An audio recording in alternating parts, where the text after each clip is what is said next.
All right, ladies and gentlemen, I'm your host, Chris Crenshaw. We are live from the 704 once again for episode 299 of the 815 Exchange. My goodness.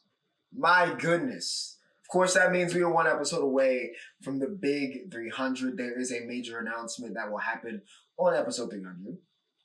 Or I guess preceding. It depends on how I want to work through that. But something very big. Something very big in terms of this. That's been a long time coming for this show, for this podcast.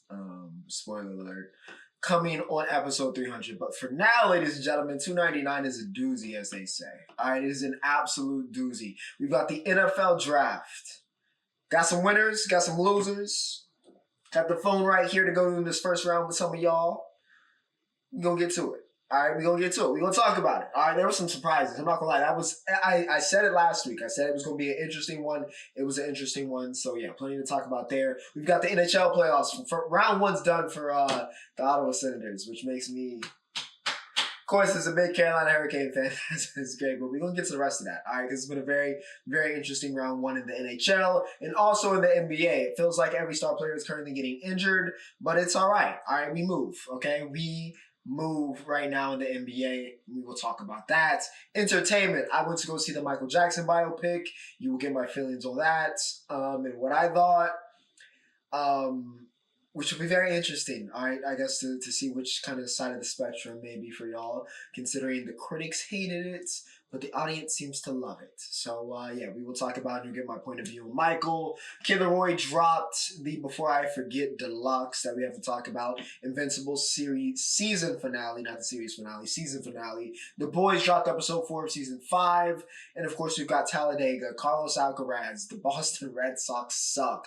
It's plenty to talk about. All right, we got plenty to talk about today. As always, remember to like, share, and subscribe if you guys are enjoying the content. And as always, everything you're looking for can be found in my description. All right, timestamps embedded in the description. Social media links embedded in the description. All right, timestamps also embedded in the video. Social media in the outro. But without further ado, ladies and gentlemen, let's get this show under the road. Of course, talking about one NFL draft, which of course we knew who the number one overall pick was for months. We've known for months. It was no surprise. They ended the card in instantly. It was Big Fernando. And by the way, I do want to say I love the 8-minute timer. I love the 8-minute timer, accelerated the draft, made it much more swift. I appreciate it. Shout out to the NFL, shout out to Roger for, cooking that out because I think it was a better experience for the fans. But I digress. All right, and shout out to Pittsburgh. All right, apparently sold out draft consecutively, broke the attendance record. So, yeah, shout out to Pittsburgh. But, all right, Fernando goes number 1 to Vegas. We all knew this. All right, I said the draft starts at 2. Even though it seems like it probably is going to be one of 2 players. And honestly, I felt like there were conflicting reports. Some people were like, yo, it's definitely Arvell Reese. Others were like, no, it's now David Bailey. I felt like we never really got a clear, it's this guy. I feel like towards the end, it ended up being who it was. But I feel like, nobody could really pinpoint, which was exciting. All right, David Bailey did, in fact, go number 2 to the Jets. We will talk about their draft in full because I think they were one of the winners of the draft. Of course, y'all know I was a Bane guy. All right, of the 3 pass rushers, y'all know I was a Bane guy. But I think I think his tenacity, I think with his moves, his ferocity in which he brushes the passer, I think that will translate. And I think that is something that, if he does boom and justifies the 2nd overall pick, that would be the big reason. All right, that would be the big reason. I am a little bit worried about his flexibility. I will admit, I'm a little bit worried, but I think Bailey's a great player. He produced at a high level at Texas Tech in what was an incredible, incredible defense. I am, in fact, salty the Dolphins got Jacob Rodriguez. You don't have to talk about it, guys. But yes, all right, Bailey to the Jets. We'll talk more about the draft class in a little bit. All right. The biggest surprises of the draft then instantly started coming. It was a little bit ridiculous, but again, very entertaining as, I guess, in a way, a neutral. But also in a way, for me personally, just because what happened at 3 and 4 and for the rest of the top 10 made it so for what made my day I had a great Thursday. Went out with some coworkers. I was watching the draft that way. But of course, who the Dallas Cowboys picked, spoiler alert, is what truly made my draft day. Truly made my draft day. But we are going to get to that. Let's keep going down the top 10. All right, the Cardinals went and got Jeremiah Love, which, again, I feel like we all kind of knew J Love was going in that top 5. I did not expect him to go at 3. Now, he's a tremendous player. Tremendous player. If we're making a big board in terms of who is the best players in the draft, he's absolutely a top 5 talent. He's an incredible running back prospect. He is that guy. All right, Jeremiah, he has no weaknesses. He is that guy. Instantaneous weapon. However, I think like we saw last year with Genty going to the Raiders in a very similar situation, an awesome running back prospect, he's going to struggle, I think, in Arizona, even though they do have weaponry with what they did in this draft and getting Jeremiah. It's just they got so many other holes to fill. This is not a good team yet, all right? And they don't have the quarterback. It's been very apparent they do not have the quarterback, and that matters, all right? And that matters, but it's a good piece, all right? It's a good piece, and if you're looking from it from the Cardinals are building out all of the weaponry, Mike Wilson, Marvin Harrison, Trey McBride, who had his big breakout year last year, now Jeremiah Love, starting to build out that O-line. If you're thinking about it from that perspective, they're building out everything so they can insert the quarterback next year, then makes sense. But again, interesting. From a positional value, as you've heard a million times during this draft process, interesting pick at 3, but Jeremiah Love is definitely a top 3 caliber player. Carnell Tate going forward was wild, though. I'm sorry. And I like Tate. I think Tate is a good receiver. I don't think his speed, and we talked about it during the combine, I don't think it was this big, crazy life or death thing in terms of him as a prospect, but 4 is crazy, bro. It's crazy when you have Jordan Tyson and Mekhi Lemon, and I don't think Tate was just that much better. It's a steep price. I know you got to get somebody for Malik, or not Malik. Oh my goodness. Cam Ward, forgive me. Cam Ward, forgive me, Titans fans, forgive me, okay? For them, one overall pick last year, Cam Ward, you got to get weapons, all right? You got to put guys around him, and Tate is a guy. And I think this could eventually work out. But, and not that you have to, and Ohio State receivers over the past couple of years have proven this, not that you have to be the number 1 guy. And on that same track, sidebar, y'all, we got to stop saying Jason wasn't a number 1. We got to stop it. He was the number 1, okay? Jason was the number 1, okay? The year before he signed, he was the number 1. Please believe. But you don't got to be a number 1 to be a superstar, right? But I don't know if Carnell Tate is Justin Jefferson. You know what I mean? And if you're picking him at 4, you're expecting him to have that Jefferson-type leap. You're just saying, hey, Jeremiah Smith is Jamar Chase.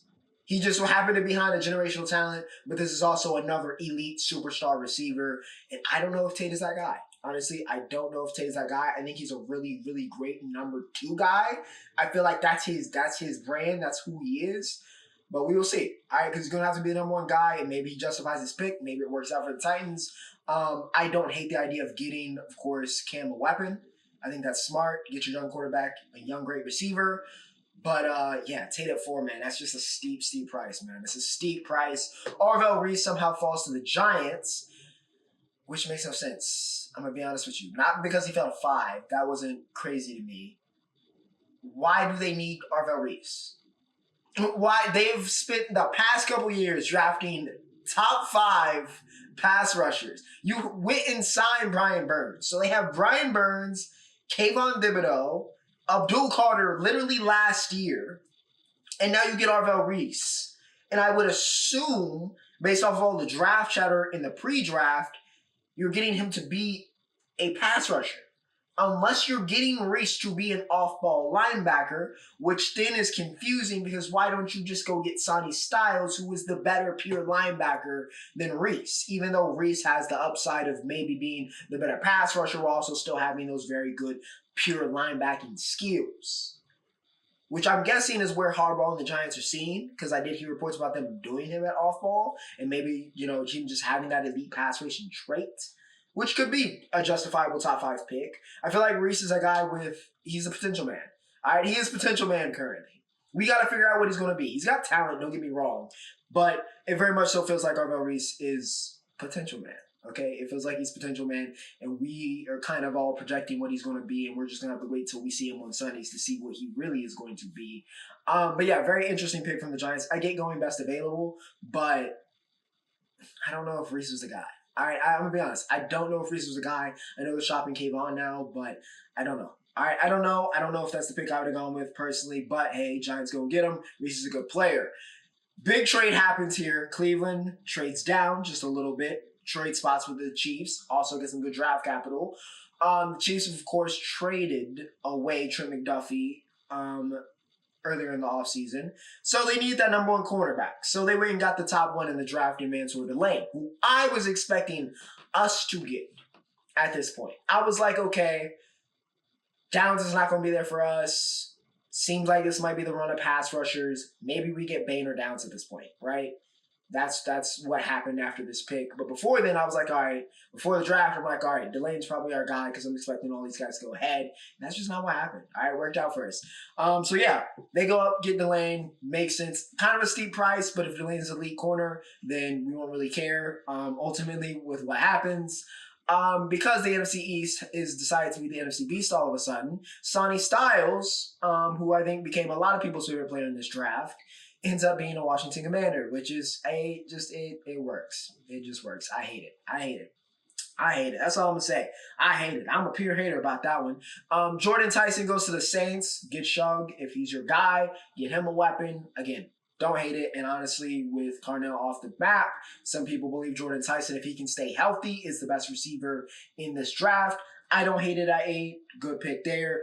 Never going to be mad at some offensive line, and that's where the Giants and the Browns go. All right, Browns trade it down and get their guy they want at Fano anyway. They get him. He's the first offensive lineman off the board. A lot of people thought Francis going into the draft before the back injury news might be the first guy, but he ends up going to the Giants. And a lot of people thought the Giants were going to go Caleb Downs. Malik Neighbors wanted them to go Caleb Downs, but they go with Francis. And I'm not mad at it.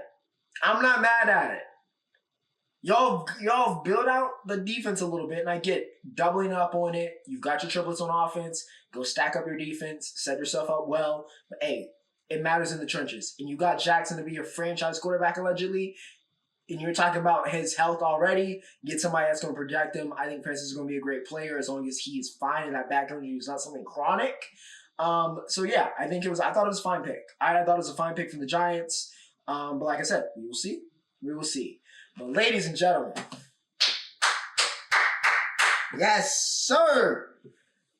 How in the hell is Caleb Downs a Dallas Cowboy?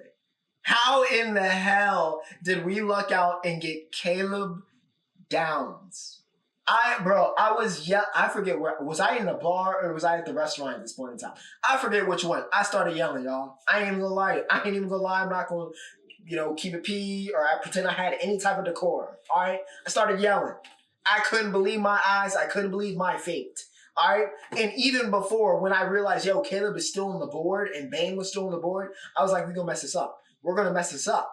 I know Jerry usually sometimes honestly drafts pretty well, at least in the first round.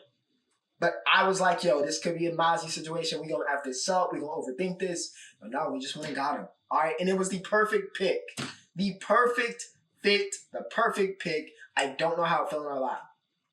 I get the positional value, but it's Caleb Downs. This is a generational safety project. He is an instantaneous defensive game changer for any defense in the league. I don't always agree with Emmanuel Acho, but I think he put it very, very well. Look at any team in the league, from the Seahawks to the Raiders, and say, would Caleb Downs start on this team? And the answer is for all 32 teams, yes. That's the type of player the Cowboys just got. I'm ecstatic. All right, I'm ecstatic. I ain't going to harp on it any longer, but my goodness, I couldn't believe my eyes. How did we get Caleb Downs? How did that work out for us? But anyways, Downs goes there, and that's really what I was leading up. I ain't going to go through all 32. We still got to get to my winners of this draft. Proctor going to the Dolphins, though, right after was a choice. I get that offensive linemen were flying off. I get that Proctor has potential, but how much longer? I called Arvell Reese potential, man, but I meant it in like he has a lot of upside context. Caden Proctor is potential, man, and like the Twitter joking, like this guy's he's just a potential guy. That's what he is. He's big, he's athletic, he looks the part, but he's not that good. He's not that good. I don't know how he won SEC Offensive Lineman of the Year based off the film. Again, looks the part, former 5-star prospect, but he was better at chasing the bag than he was at protecting his quarterback from pass rushers. And speaking of his quarterback, and another surprising move here in the first round, Ty Simpson goes to the Los Angeles Rams. I love how I said I wasn't going through the entire first round and I went through the exact next 2 picks, but they were that crazy. Ty to the Rams. Sean McVay doesn't seem like he really wanted him. Seems like it was a GM pick. And again, I wouldn't have picked him at 13. I think that's absolutely insane. However, I do want to say this. A lot of the fast quarterbacks, have been raving about Ty Simpson and his talent and what he can be, and they believe in him, and they believe he's a franchise quarterback. So maybe he's going to have to sit behind Stafford. This pick could work out. Do not be surprised. I'm going to say that right now on Wax on this show, episode 299. If Ty Simpson works out and becomes a star, do not be surprised. But I do want to say, right now, as of now, I don't understand Ty Simpson hype. I get it. He played great. We were talking about it. Him as potentially being a first-round quarterback, being the top quarterback in that first half of the season. But after October, I can't just wash away what I saw. Now, I get that he was injured. I get that Alabama didn't have the same receiving corps, right? Ryan Williams regressed notably, right? The protection wasn't always there, yada, yada, yada, yada. But when the lights got bright, when he had to play competition, he ain't show up. We got to call a spade a spade. He was not the guy. We can talk about how great of a processor was and all of this stuff. Well, take a look at his completion percentage. Even taking out the drops from his receivers in those games, still look at his completion percentage. It wasn't great. It was under 60%. He wasn't a good player. So I don't quite understand where the Ty Simpson hype is coming from. But, hey, I'm not going to doubt that he could maybe turn into a good quarterback under McVay, under Stafford. I think he's a hell of a reach at 13. I don't think you had it. Well, I think quarterbacks are always a value pick, and I think maybe that's why they had to go up and get him at 13. But he was absolutely not worth it as of now, present day, his current ability, his current potential, in my opinion. Absolutely not. But, again, don't be surprised. That's all I'm going to say. Just don't be surprised. But, I don't get the Ty Simpson hype. He's got a long way to prove what he's going to supposedly is to me, personally at least. Ruben Bain somehow falls to the Bucks, which, again, they were similar situation to the Cowboys, where they're like, how the hell did our dream situation happen and work out for us? And then he had an all-time kind of entire, draft sequence where Ken McCavill cocked his arms, which is one of his signature moves. He didn't even look in the mirror. He just said it. He's ready. There's nothing not to... Listen, I get he has short arms, but we've been over this. I don't care. He's a dog, okay? He's an absolute dog. One of the funnier moments of the NBA and the NFL draft happened towards the end of this first round, where Mekhi Lemon was about to be a Steeler. All right, the Cowboys were on the clock. Steelers thought, they're going defense. We ended up picking Malachi Lawrence, but we did not pick him there. Okay, but anyways, they think, okay, they're going to get Lawrence or whatever defensive player. We're calling Mekhi because we're picking him first. They call him early. Mekhi Lemon is on the phone with the Steelers, and he gets a call from the Philadelphia Eagles as in, why is Philly calling? Well, it turns out that Howie Roseman has done it again. He trades up with the Cowboys and steals Mekhi Lemon from the Steelers. And we caught it all on film and caught the phone swap. That was crazy. Also made me sick, physically ill, to see Mekhi Lemon go to the Eagles, and not just because they're the Eagles, but also for some personal reasons, which I will not disclose.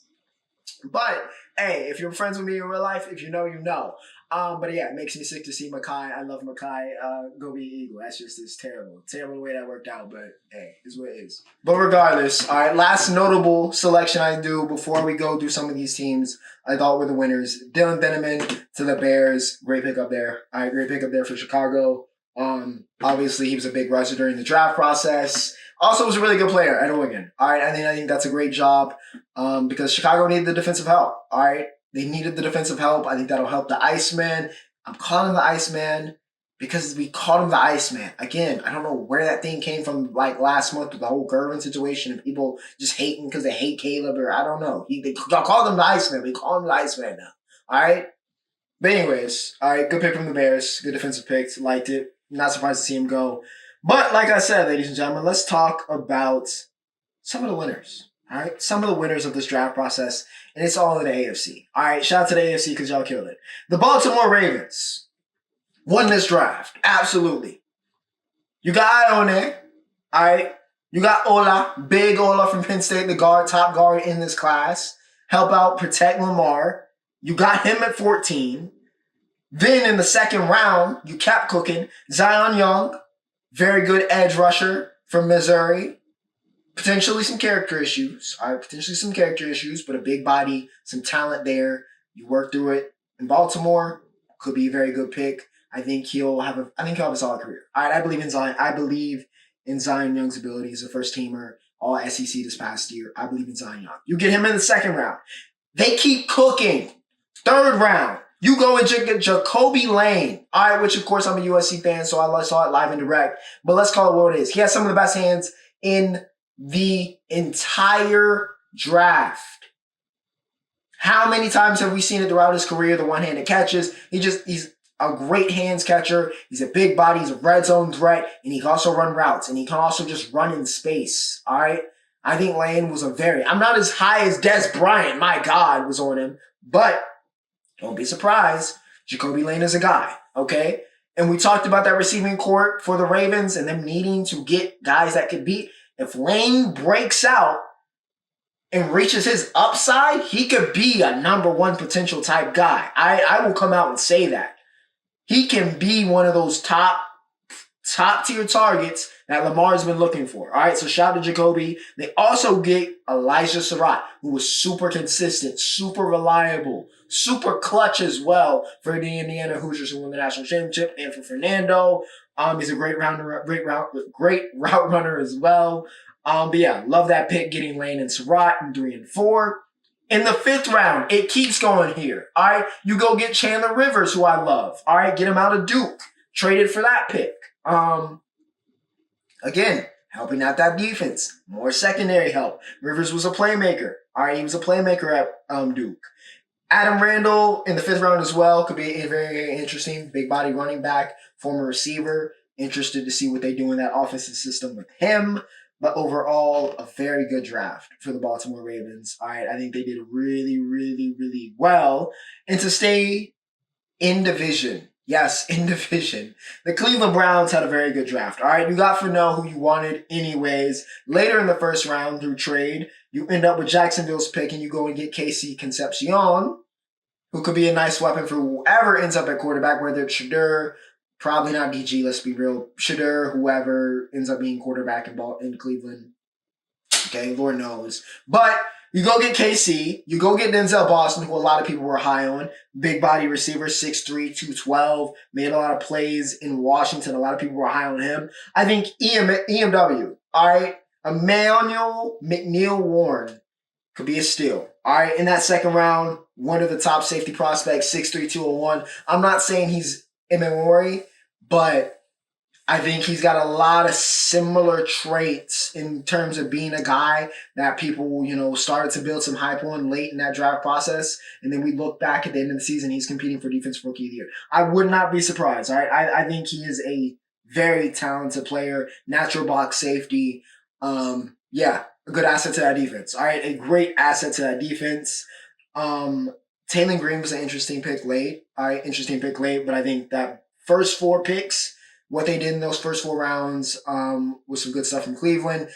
Got a lot of offensive line depth in those later rounds. I think the Browns did a very, very good job. All right, very good job here in the draft for them. The Houston Texans, honestly, solely. Listen, they got the big ugly. They got Kalen Rutledge in the round 1 from Georgia Tech. But I'm talking about Caden McDonald in the 2nd round. Oh my goodness, how did we allow this to happen? They had a historically... Honestly, besides the Seahawks, this was the best defense in the league. They nearly won despite having C.J. Stroud at quarterback. They were nearly an AFC championship team. Could have messed around and almost made the Super Bowl if they didn't have CJ Stroud at quarterback. That's how good that defense was. And then you go and add a Caden McDonald? Well done. All right, well done. And they kept going. They went and got Wade Woodaz out of Clemson. How many Clemson defenders did we see get drafted, by the way? Like, it was insane how many people Clemson put in the league for how bad that team was last year. But they got Woodaz. I think Woodaz has some very good traits. I don't think he's like a superstar linebacker, but I think he's a very good head that you can throw in with that Texas defense. What D'Amico already has cooking there, throw away Woodaz in there. I like it. I like it. I like it. And Kamari Ramsey. Ooh, that could be a steal in round 5. Again, another USC guy, uber talented, was a little banged up throughout the season, but he was a playmaker. All right, he was one of the things that helped solidify that secondary for USC and why they weren't getting destroyed the way we saw during the early Lincoln Riley, Caleb Williams years. Ramsey was a big part of kind of changing that and shifting that in the secondary. It wasn't perfect, but Ramsey was a big reason why that shift happened after he transferred in. I think him going to Houston and, again, developing with the rest of that young, talented, hungry defense is going to make this a very, very good pick. All right, a very, very good pick for the Houston Texans. But we will see. They also got Aiden Fisher in round 7, which should be interesting. Of course, he was big time for Indiana. But, yeah, Texans killed it. Again, I don't know how they keep getting away with this. Kansas City did what had to be done. I know Delane was a lot. All right, it was a lot to get Delane, but they made it matter with the rest of their picks. All right, Peter Woods at the end of the first round, a guy that a lot of people thought might be top 10 before the college football season, didn't have that same production. But if you get this guy going on the right path, this could be your Chris Jones replacement long term. A guy that could be that dominant. Peter Woods has that type of ability, has those type of traits. So I like the pick. All right, R. Mason Thomas. A lot of people were high on him. I like his game. Good edge rusher, edge setter. Out of Oklahoma, rushed the passer at a high level for the Sooners. I thought it was a great pick. Jaden Kennedy, who was the other safety alongside Thieneman in Oregon. We know how good that defense was. We know how good that secondary was. Then you go and get Emmett Johnson in round 5, which I love. All right, one of the nation's leading rushers out of Nebraska last year. Johnsons tend to have a good, hey, listen, Johnsons were playing running back in KFC. We've seen it before. But I think Emmett Johnson's going to, again, a guy I wouldn't be surprised to be a steal. All right, here in round 5. All right, I like his game. Going to KC. Could see some more emphasis on that run game with, of course, Kelsey coming towards the end of his career, Pat being injured. I think Emmett Johnson's in a really good situation, and I think he has the right mentality to get something done. They do get Nuss. All right, for those wondering, Nuss in the 7th round, which is such a crazy fall off. I wouldn't expect anything out of that, but still notable. But yeah, Kansas City, good job done with the rest of their picks. Ladies and gentlemen, I can't believe I'm going to say this, but the New York Jets did a good job. All right, the New York Jets did a great job in the draft this year. Low-key, and I know a lot of sites have them as the top winner of the draft, and I wouldn't be surprised. All right, you go and get David Bailey 2nd, great pick. You go and get Kenyon Sadiq, which a lot of people were surprised about, but Sadiq, Mason Taylor, and listen, the Jets just need weapons. They need good players, pure talent, and Sadiq is a incredibly talented tight end. And adding that to that offense for whoever ends up being the quarterback, I like it. I personally like it. Tight ends have increased in value, and they can serve in those, typical wide receiver 1, wide receiver 2, wide receiver 3 spots. All right. Sadiq is a guy good enough to handle one of those roles and be that one of those primary pass catchers, one of those primary weapons. So I like it. All right. I like them going to get Sadiq because you still go and get Omar Cooper at the end of the first round at pick 30. Adding to that receiving corps, Cooper, again, similar to Surratt we talked about, uber consistent, uber clutch, uber reliable. He was a great receiver for Fernando throughout the season. And shout out to Indiana. All right, what a come up. Number 1 overall pick. Your top 2 receivers go in the top round. How about that? All right, how about that? But yeah, love the Omar Cooper pick. Then you go and get his teammate the next day in D'Angelo Ponds, who I'm going to be honest, if he wasn't 5'9" to whatever, not even 200, 182, 5'8", 182, would have been the top cornerback in this class, and it would have been really up for discussion. All right, he can cover, and boy, for the short stature, he can go down and tackle. And Aaron Glenn, his head coach, getting potentially his reincarnate, it's perfect. All right, absolutely perfect. Love the pick. Darrell Jackson Jr., again, big boy. All right, 6'5", 315. A lot of people, potential man. All right, we talked about it earlier. He's a potential man. But if you can tap into that, it could work out. That could be still in around 4th round. We'll see what they can do with it. Cade Klubnik, again, underwhelmed. We've told the story of Cade Klubnik many times on the show. Wasn't who we thought he was going to be, or didn't become who we thought he was going to be at Clemson. Didn't have a great year last year. Of course, fell down the draft all the way to round 4 here. So we'll see. I don't think he's the quarterback of the future for the Jets, but I don't hate it. I don't hate the pick. Maybe, you get the right development. He puts it together. Maybe. I don't hate it. All right, that's all I'll say. I don't hate it. Inez Cooper, love the pick. Somebody nasty. Famously hilarious, very entertaining player, by the way. Very, very entertaining player. But get some good guard depth for the Jets. A guy that maybe could become a starter long term. We will see. All right, VJ Payne was the last pick in the 7th. But yeah, Jets, great draft. All right, great draft. Address their needs. And for a team that was in the position they were last year, this is the type of talent haul you need to have in the NFL draft. And to end us off here, the Tennessee Titans. Yes, the Tennessee Titans.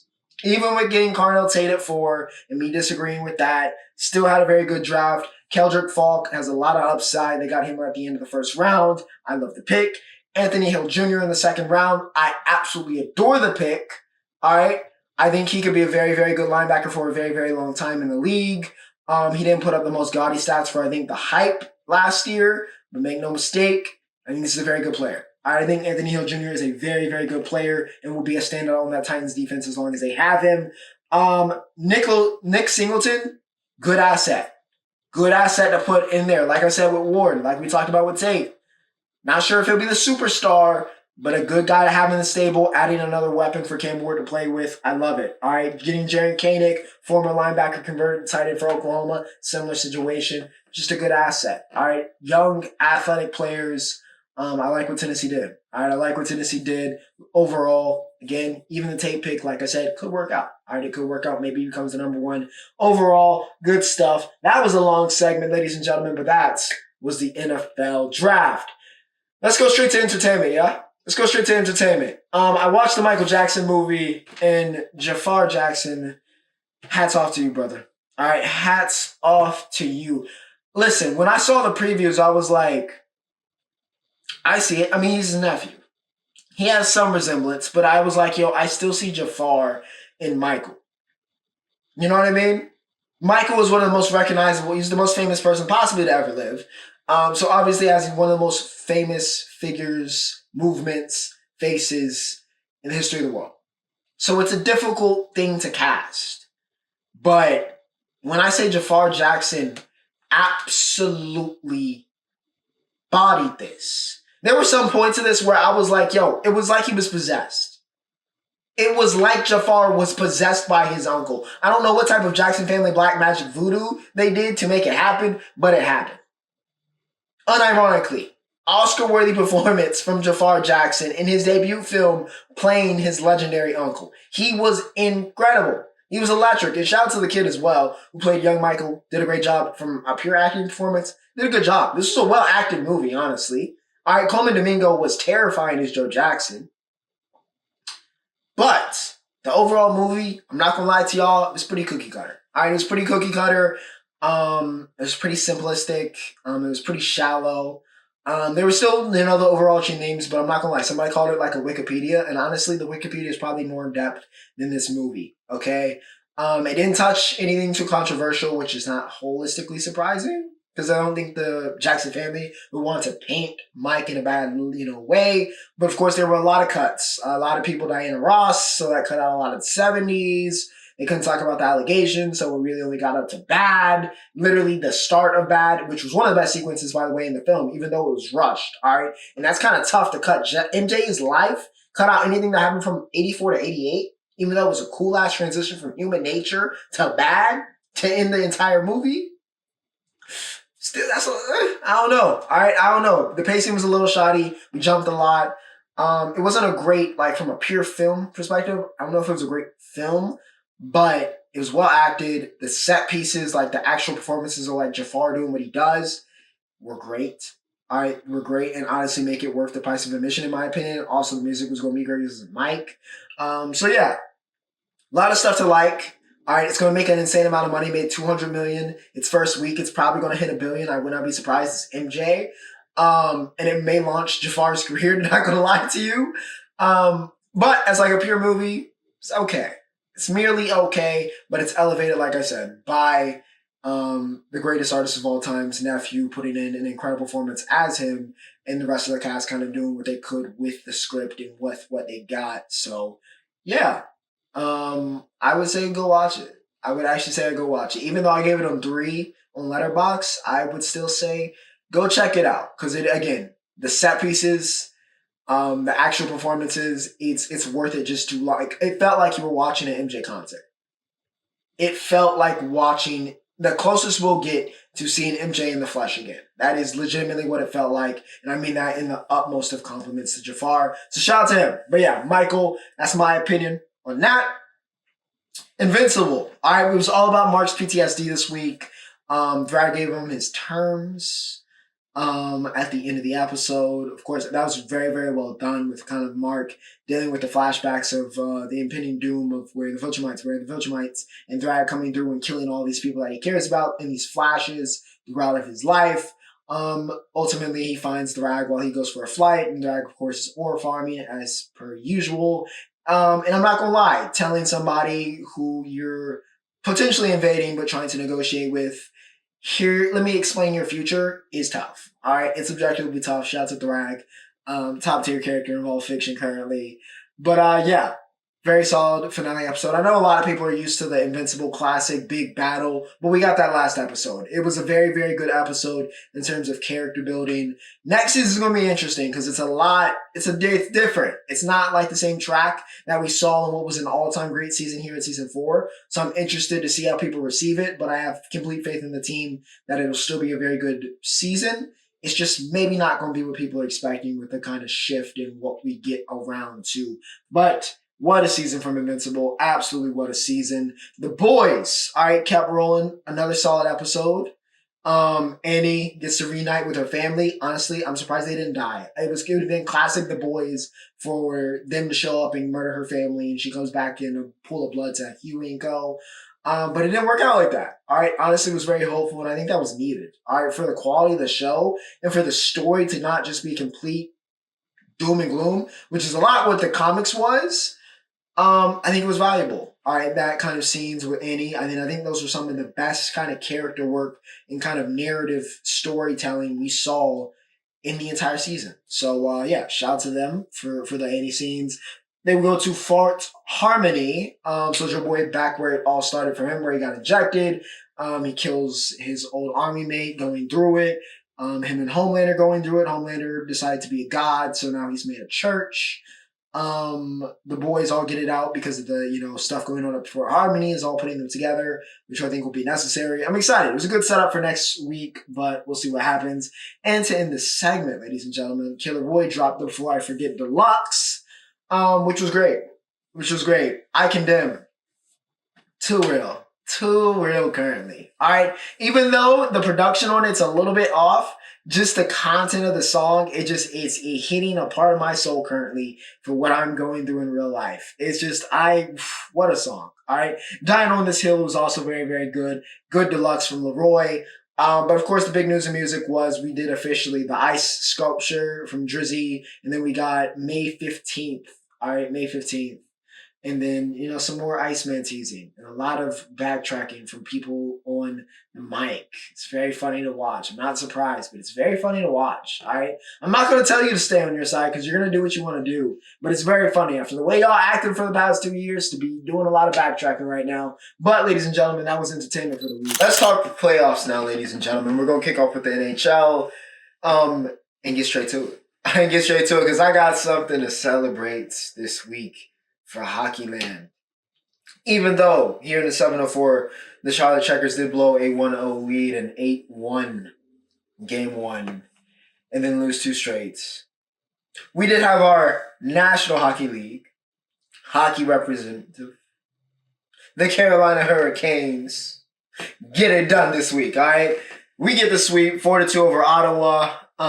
Sebastian Aho nearly had a hat trick of empty netters. I cannot tell you how bad I wanted to see that. I wanted to see Oh my goodness! After he got the second one, I was like, "Yo, it would be so crazy if Otto ends up with a hat trick." I wonder if that's ever happened because I need somebody to fact check that to see if anybody's ever had an empty net hat trick. But yeah, almost happened in this game to really help close this one out. Though Ottawa did get that strike late, very very late to make it look interesting, but just too far gone. All right, simply put, just too far gone. Stankoven ended up having the go ahead winner on the power play here. It was a sloppy game. It was a sloppy series for Ottawa. It was not a good. It was just not at all. I'm gonna be honest with you. Hurricanes dominated. Dominated. Frederick Anderson was incredible. Sublime performance yet again here in game 4, even though we let 2 in. But overall, just a great performance. I mean, they scored, I think, 3 goals going into game 4. I mean, that's top notch, especially in the modern NHL. That's top notch. That's excellent work from the Hurricanes. Brady Tkachuk, though, of course, captain of Ottawa Senators, superstar, American superstar. Brady Tkachuk had 0 points, 15 penalty minutes. It was a -4 for the series. Your superstar player, your captain, cannot have a performance like this in the playoffs. It's unacceptable. In the Stanley Cup playoffs, you cannot have your supposed best player have a performance like this. Brady didn't show up. Brady didn't show up. Again, love him on Team USA, but yeah, he did not show up when the lights got bright here. And yeah, Carolina took advantage and dominated, and they are on to the next round. Who will they play? Well, still to be figured out. All right, still to be figured out. And it looked like Philly was about to get their own sweep. It looked like the Flyers were dominating the Penguins. It would have been a statement-making series for the Philadelphia Flyers. They have made a statement that the time is not, in a year, in 2 years, in 3 years, but the time may just be now. All right? They have been putting belt to on the Pittsburgh Penguins in this series, but in game 4, ladies and gentlemen, one of the greatest of all time struck back. All right? It was all the old heads. All right? Crosby, 2 points. Letang played a great game. I think he was first star with a goal. And the Pittsburgh Penguins get a 4-2 W over the Flyers to stay away from the sweep. All right? The Hurricanes got the broomsticks out, but the Flyers are unable to do it. Yeah, Crosby just wouldn't be denied. Right? Wouldn't be denied. It's been a very chippy series, as you would expect, with Flyers and Penguins. Hasn't been the only one, of course. Over the NHL and the NBA, it's been getting hectic, which I love. All right, I love the negativity. All right, we here for some playoff negativity between rivals here and just general opponents becoming rivals. I love it. All right, I love it. But yeah, Flyers and Penguins have been delivering that. Flyers again. I thought the Penguins were dead. I'm not gonna lie, I thought the Penguins were dead, but sign of life. All right, sign of life. We'll see. It's Sid the Kid, man. It's Sid the Kid. I will not rule Sid the Kid out until I see that third period buzzer ring and the game is over and they're out of there. I will not, it's 3-0 is a crazy comeback to come back from, but listen, I will not rule out Sid the Kid and his magic. But for now, Flyers will have to try once again in Game 5 to see if they can take down Pittsburgh and conquer Pennsylvania. Staying in the East. All right, Buffalo beat the brakes off of Boston. Okay, they are now up 3-1. This has been a complete and utter beatdown. All right, I thought we'd see a little bit more from the Bruins in this series, and just absolutely not. All right, the Sabres have wiped them down. Doan had 2 points. Krebs had 2 points. Tuck had 2 points. Byram had 2 points. It's just everybody got in on this. All right, everybody feasted in this game for the Sabres. It was light work. All right, it was light work. They're looking real good. Up 3-1, keeping it rolling. This game was a couple days ago, so they're not quite up, but they play tomorrow. Montreal and Tampa Bay has been incredible. I said last week that this was one of the series I was most looking forward to here in round 1 of the Stanley Cup playoffs. And ladies and gentlemen, it has delivered. All right, we went to overtime for this one between Montreal and Tampa Bay inside the Bell Center for the first time, and it was an incredible atmosphere. I want one time in my life to go to Montreal and see the Canadiens play. If it's a playoff game, even better. Okay, even better. Just an insane, incredible hockey environment in the Bell Center for this one.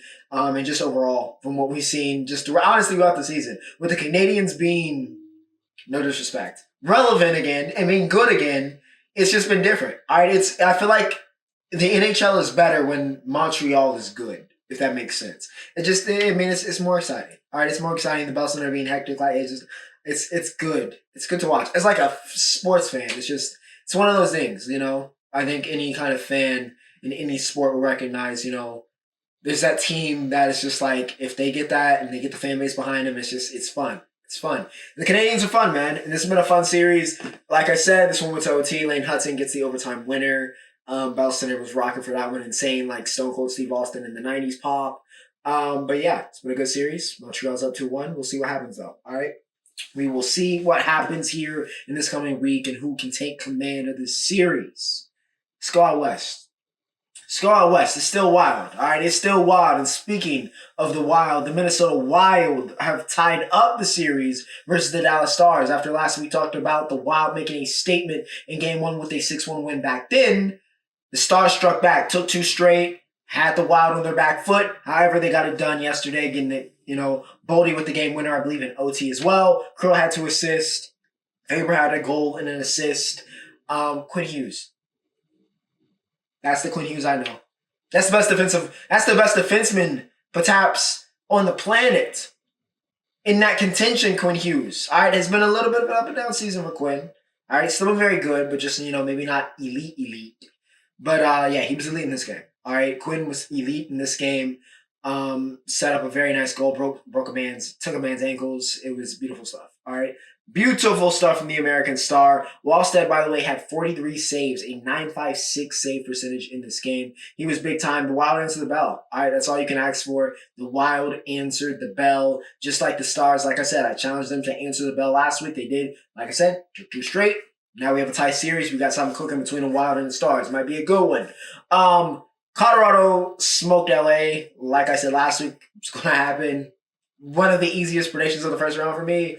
LA, congrats for making the playoffs, but I mean, we all knew this was going to happen. All right, we all knew this was going to happen. It's the Avs. All right, light work for them. They dominated today, got that sweep. They get LA up out of here. Utah got their first ever playoff win against Vegas. Cross with 2 goals. Uyghur with a goal and an assist. They started this game off 4-0. All right, jumped on them.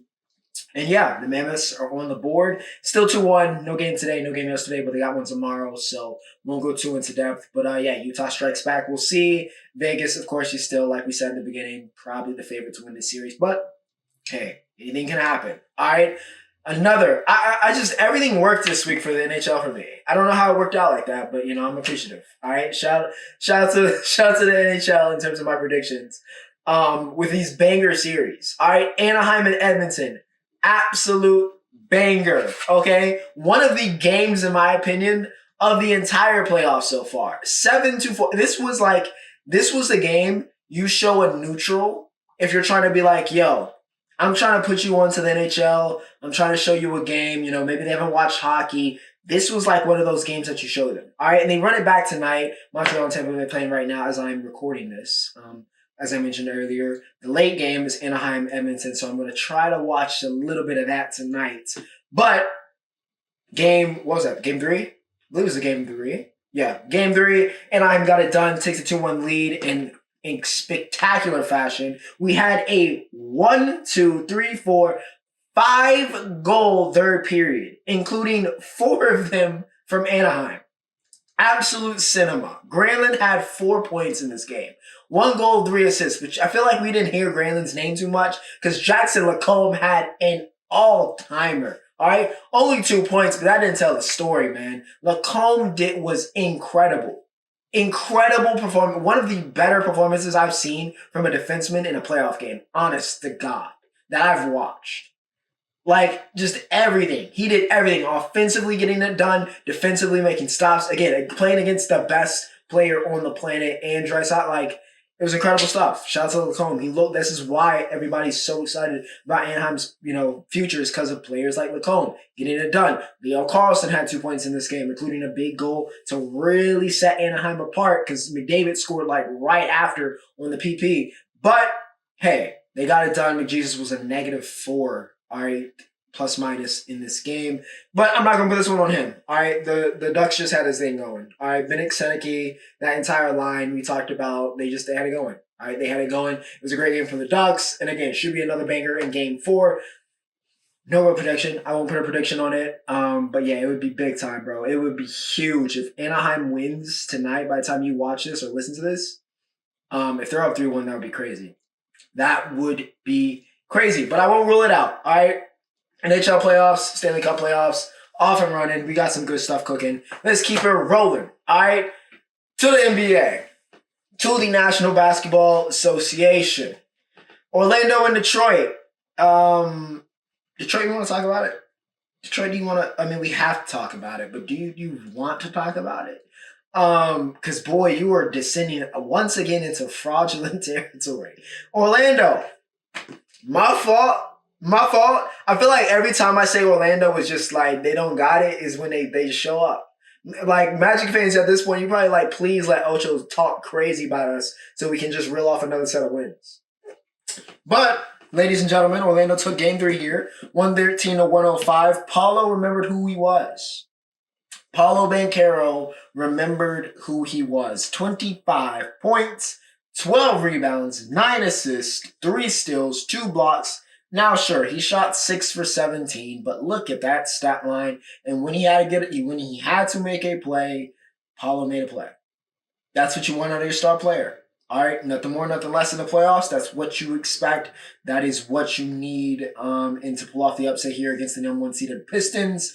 That's what Paulo's going to be. All right, and that's the crazy thing. He can still play better, obviously efficiency, but just overall in this game, and he almost had a triple-double. So Paulo, a much more complete game. He's playing like the star he's supposed to be, and that's been big for the Magic here in this series. Desmond Bain going for 7 threes also helps. He had 25 in this game. Cade went 8 for 23 and 9 turnovers. This is why Cade is a star. You can dare say Cade is a superstar. I feel we can comfortably say Cade is a superstar. But he ain't like best player in the it is another tier above superstar. And people have had conversations about whether Cade can be there. Cade, I don't know. Not to say he can't be a great player, not to say he may be, a Hall of Fame player one day, but that superstar, that S tier, reserved for the select few top of the mountain players in the world, I don't know if Cade can be that guy. There's been too many moments where now that the spotlight is on Detroit, he hasn't been able to get it done. He has not been able to get it done. This was an embarrassing performance, to be honest with you, here in Game 3. And Detroit's going to have to work for this one. All right? They have very viable weaknesses on that team, and Orlando has been able to exploit them. So we will see. All right? We will see. Nothing guaranteed for the Pistons. Magic, it can get real wicked if y'all take a 3-1 lead. That's all I'm saying. The Knicks and the Hawks have decided this is going to be an all-out war to probably a Game 7 at this point. I was fully prepared to slander the Knicks this week, but they said, hold on, Chris. Hold on. We're going to take Game 4. All right, we're going to take Game 4. OG showed up, 22 and 10. Cat showed up, 22-point triple-double, 10 assists, 10 rebounds for the big man, for the big purr. CJ McCollum, unfortunately, was not in position to close the show for a 3rd straight game against the Knicks. As like I said, they do tie it up 114-98. Hey, credit where credit's due. Jalen Brunson has not been a playoff raiser in this entire series. He's been a liability. He's getting hunted. All right, Brunson is getting hunted, and he's not scoring at the same rate he was last year. However, the rest of the Knicks team showed up big time here in Game 4. They're going to need that. All right, and I'm going to be honest. They're going to need Brunson. All right, okay? Regardless of, Cat turning up, OG turning up, whoever turning up, Bridges maybe wants to play like a 5 first-round pick, which is still an insane trade regardless. Player, your superstar's got to show up. Your guy, the top dog, the king of New York, has to show up in this series at some point if the Knicks want to take command here. But, put themselves in a good position here, tying it back up, puts the pressure back on the Hawks to respond. So we will see. But yeah, Knicks strike back, but it was not a great week overall. Toronto, it's getting hot up in the 6, or should I say cold, I guess, since Iceman's coming. It's getting cold up in the 6. It's getting real cold. All right, and both teams were very cold for the first 3 quarters of Game 4. All right, it was wintry. It was snowing. All right, there were a lot of bricks flying around. But ultimately, Toronto had enough in the 4th quarter to outlast the Cavs and get it done here, 93-89, to tie up the series. Scotty, clutch. All right, super clutch from Scotty Barnes, making free throws, getting buckets. Shout out to RJ Barrett as well, 23, 9, and 6 for Scotty. CMB And I ain't talking about Clips money. I'm talking about Colin Murray broils. All right, 15-10 off the bench for CMB. He's been good. These past 2-3 games have been very, very good for the rookies. Look very nice. So yeah, shout out to CMB being that X factor for Toronto.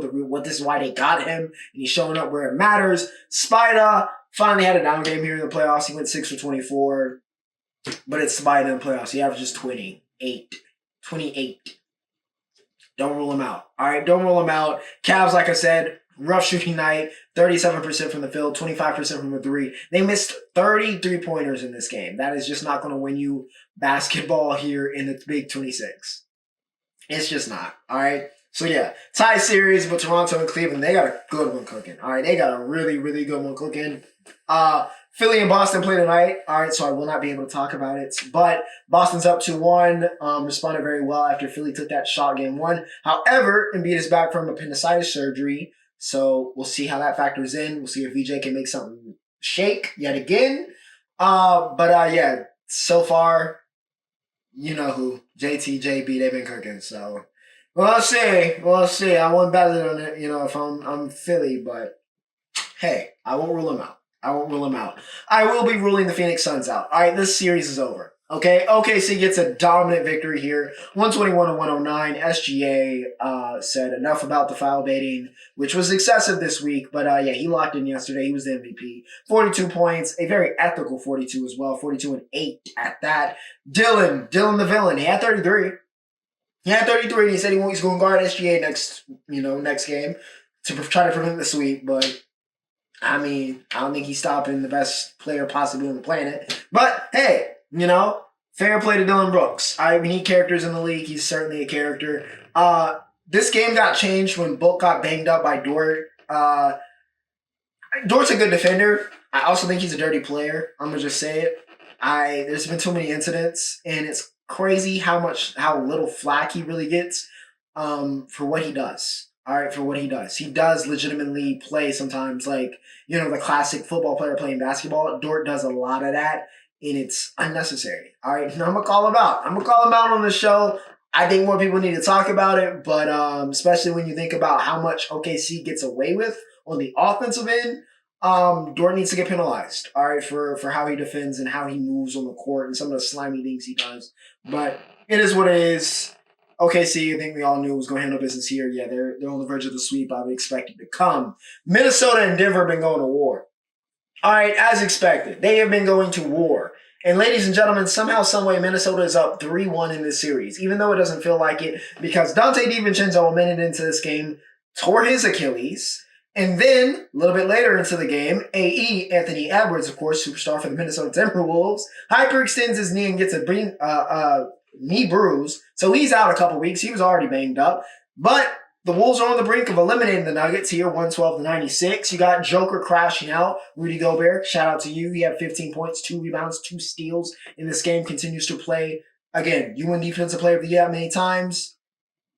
You've proven it here. All right, you're proving it here against the biggest offensive force in the world, in Jokic. Gobert is showing you why he is who he is. All right, why he has the reputation that he does. But ultimately, ladies and gentlemen, make no mistake about it, this was the Ayo Dosunmu game. All right, this was the Ayo Dosunmu game. I couldn't believe my eyes looking at this stat sheet. I was out during this game. I could not believe my eyes. 43. That was not I didn't misspeak there. That wasn't a typo in my notes. 43 for Ayo Dosunmu here in Game 4 to give the Wolves the win and the 3-1 lead. So hell of a way to step up. I won't say it won't continue, but I would not expect it. Murray had 30 in this game for those wondering. Joker almost had a triple bubble, but that is kind of regular for him. Like I said, Gobert has given him fits, and of course he crashed out on Jaden McDaniels. But like I said during the NHL segment, I love the negativity. All right, I love the negativity. Let's keep getting those fines, boys. Let's get a little scrap here in Game 5, too. We'll see what happens. But yeah, the Wolves on the brink of eliminating the Nuggets. But missing DiVincenzo and AE for the extended period. We'll see what happens. All right, we will see what happens. The Spurs. Boy, it looked like it was about to get wicked after game 2. I'm not going to lie to you. Wemby went down with the concussion. The Blazers won. They were, had a whole lot of confidence going back to Portland. And then they smoked game 3 because they couldn't handle it. And then game 4, which was today, guess who came back? Yeah, Wemby came back, and it got real wicked. Y'all had a 15-point lead. 15-point lead. I was thinking, okay, Portland, we got a series. We got to see, and then that just went away. State outscored 75-35, I believe, in the second half of this game.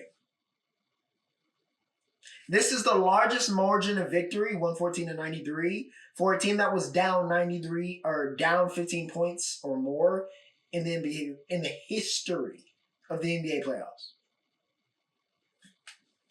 Wemby had 27, 11, and 7 blocks. Fox had 28. This was a whooping, all right? Especially, like I said, in that second half. It was a levels to this. There were simply levels to this, and Denny, even though they had a very respectable 26 and 7, the Blazers are simply not on the Spurs level. All right, the series is done with. Bar another injury, freak accident from Wemby, and even at that point, series is over. Okay, the series is over. But hey, Portland, like I said, I predicted y'all might give them a little bit of a scare. You gave them a little bit of a scare. So congratulations, but the Spurs will be advancing to the next round and probably in the next game. LA and Houston play tonight, and I hate that I won't get to talk about this because, oh boy, the Houston Rockets. Ooh. Yeah. The Nuggets having an embarrassing time, obviously. New York, it almost got wicked, but they bounced back. Detroit, if y'all lose, it could get really embarrassing. Nobody expected the Suns, so not really too embarrassing, but the Houston Rockets. Last week, we talked about it.